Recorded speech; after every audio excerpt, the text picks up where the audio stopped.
mais je voulais vous montrer la petite personnalisation que j'ai eue. J'ai été au BIF, et oui, j'ai été au Festival du film fantastique à Bruxelles, et j'ai rencontré monsieur John McTiernan.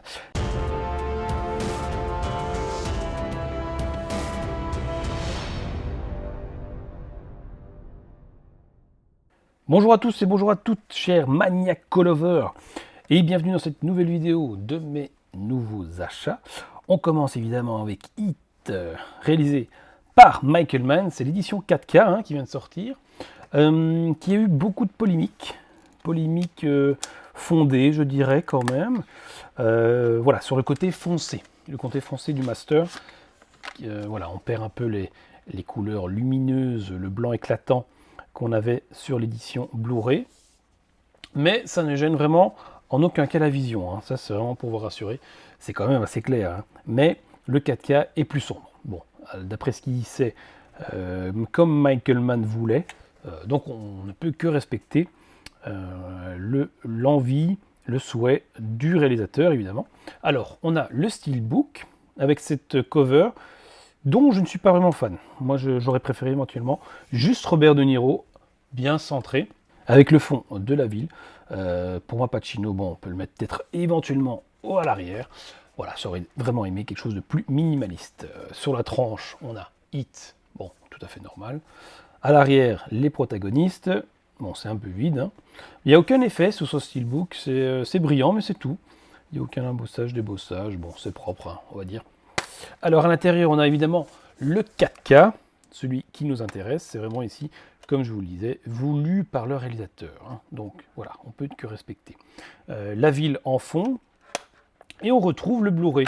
Donc même si vous n'aimez pas le 4K, le master du 4K, vous avez toujours l'ancien Blu-ray, où c'est un peu plus clair. J'ai fait les comparatifs, voilà. C'est pas gênant, mais voilà, sachez que c'est un peu plus sombre sur la version 4K, mais c'est quand même plus net aussi. Donc entre les deux, voilà, moi je préfère quand même une version plus nette. Les noirs ressortent vraiment bien. Moi j'ai une TV OLED et les noirs sont vraiment incroyables. Donc pour It 4K, ça vaut vraiment la peine. Ici on a un petit fourreau, bon on connaît, qui explique un peu. Il y a des bonus, évidemment, c'est les mêmes bonus qu'on retrouve sur l'édition Blu-ray. À noter que moi j'ai pas de souvenir qu'on a un plan comme ça, qu'on ait un plan des deux en un plan, qu'on n'ait pas Pacino et De Niro dans le même cadre. Je crois que c'est un fake ça. Dites-moi en commentaire si je me trompe, mais ça m'avait marqué, c'est qu'on voit pas les deux dans le même plan chaque fois. Donc voilà pour le petit fourreau. Je ne vais pas présenter encore It, qui est un des meilleurs films d'action, un des meilleurs polars avec les fusillades comme on n'en a plus. Et donc une suite est prévue, toujours par Michael Mann. Un roman est sorti, je pense, en anglais, et It 2. Et donc on attend évidemment la version filmée de ce roman. Voilà pour It en 4K. Alors ça, je l'avais déjà présenté, mais je voulais vous montrer la petite personnalisation que j'ai eue. J'ai été au BIF, et oui, j'ai été au Festival du film fantastique à Bruxelles, et j'ai rencontré monsieur John McTiernan. Et oui, il nous a fait une masterclass de 2 heures et une séance de dédicace après. Et c'était incroyable, c'était incroyable. Le monsieur nous partage ses anecdotes. D'ailleurs, j'ai fait une petite vidéo. J'ai posté une petite vidéo où il explique la fin qu'il aurait aimé avoir pour Die Hard 3. Et donc il m'a fait une petite dédicace. Best McTiernan pour Predator, évidemment, un de mes films préférés de ce grand monsieur. Voilà, pour John McTiernan. On passe à une bande originale du film Trépasse, Les Pilleurs en français, un film réalisé par Walter Hill. Walter Hill, il a réalisé évidemment de grands succès, 48 heures de plus notamment. Et ici, vraiment, je trouve que c'est un de ses meilleurs films et une de ses meilleures BO. La cover vraiment est pas terrible, je préfère évidemment la cover du DVD, qui est beaucoup plus mainstream, mais pour moi qui me parle beaucoup plus avec les protagonistes. Ici c'est vraiment donc western urbain avec des sons vraiment typiques, les grosses caisses, les mélanges d'instruments, des sons vraiment organiques, je dirais, des sons vraiment un peu même tribaux. On a vraiment des moments de tension incroyables, des tout petits sons, et puis ça augmente en un rien de temps, avec des instruments avant, évidemment les flûtes, les saxophones, les trompettes. Mais c'est vraiment un mélange de différents styles, de différents instruments qui vont vraiment bien ensemble et qui amènent vraiment une grosse tension dans ce film-là en particulier. Mais on reconnaît vraiment la patte des films de Walter Hill hein, avec cette BO-là. Si vous aimez le style, n'hésitez pas à foncer dedans. À noter que, je regardais ici, le film a été écrit également par Robert Zemeckis hein, et produit par lui. Donc Robert Zemeckis n'a pas fait que réalisateur, il a également écrit d'autres scénarios. Voilà donc pour Trépasse, petite BO bien sympathique qui fera bien rugir votre système de son. Un bouquin que j'ai trouvé qui parle d'une idée de con, donc ça s'appelle Schnock, je connais pas du tout. La revue des vieux de 27 à 87 ans, ça tombe bien, je suis en plein dedans. Le dîner de con, évidemment, voilà, je crois qu'on parle du dîner de con en large et en travers, avec les acteurs évidemment, les interviews des différents protagonistes. Voilà, ce sera un petit livre de chevet, un petit livre que je vais déchiffrer tranquillou bilou. Et voilà, on parle vraiment d'acteurs français également, je vois pas trop à la fin ce que c'est, mais voilà, c'est principalement, en tout cas, le dîner de con, ça s'appelle Schnock, c'est la 40e édition, donc en étant de Belgique, je ne connaissais pas, mais voilà, une petite illustration du film qui m'a convaincu. Voilà pour Schnock.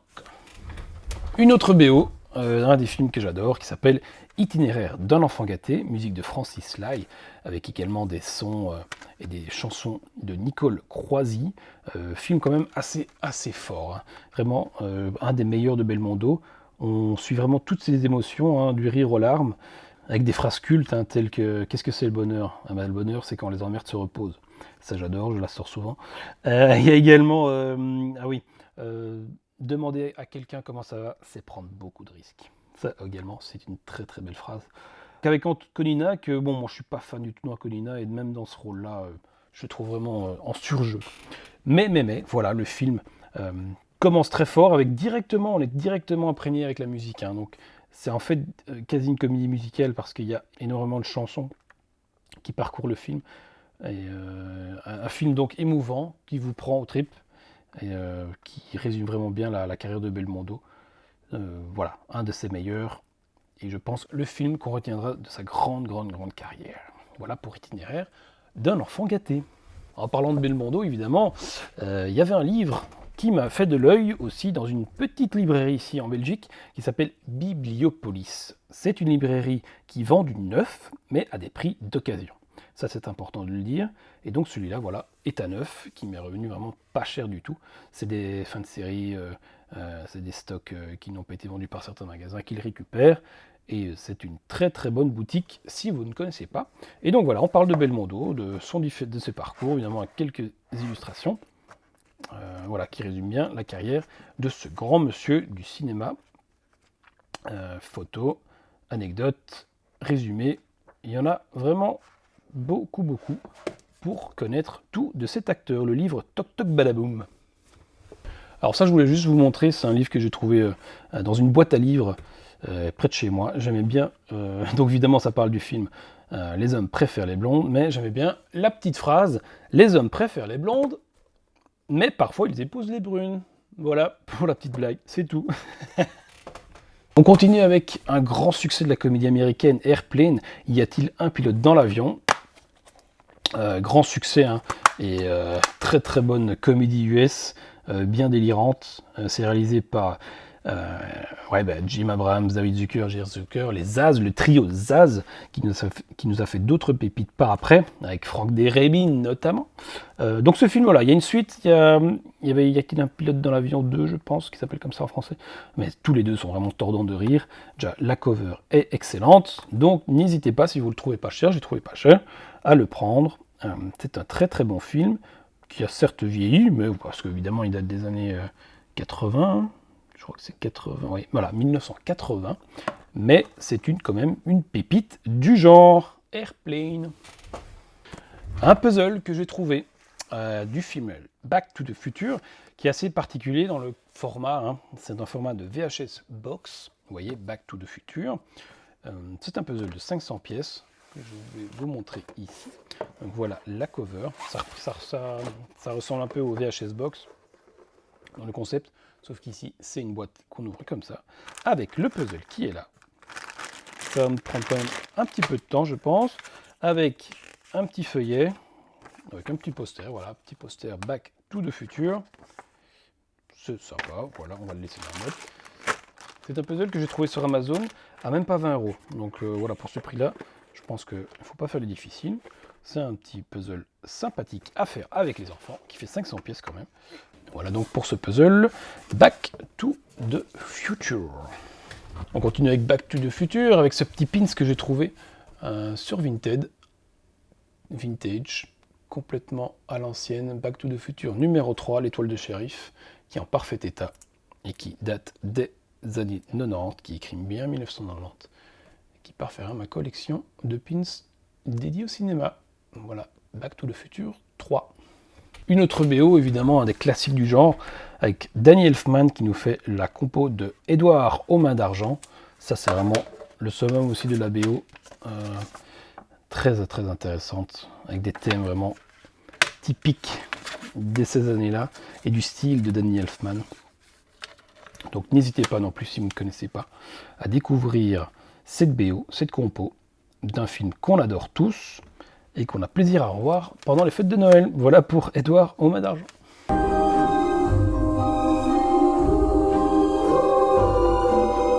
Une autre BO du film Hurricane Carter avec Denzel Washington, excellent film de boxe sur la vie d'un homme injustement condamné.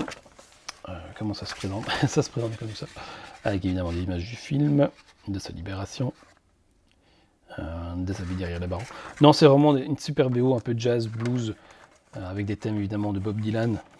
Si vous ne connaissez pas, foncez aussi découvrir cette BO et ce film surtout, qui est réalisé, c'est par un grand réalisateur, je ne sais plus le nom, mais ce film, voilà, vaut vraiment la peine. Foncez, The Hurricane. Pendant les vacances en France, j'ai découvert ce livre, La 7e Obsession. Je pense qu'ils en font quelques-uns, c'est le 41e.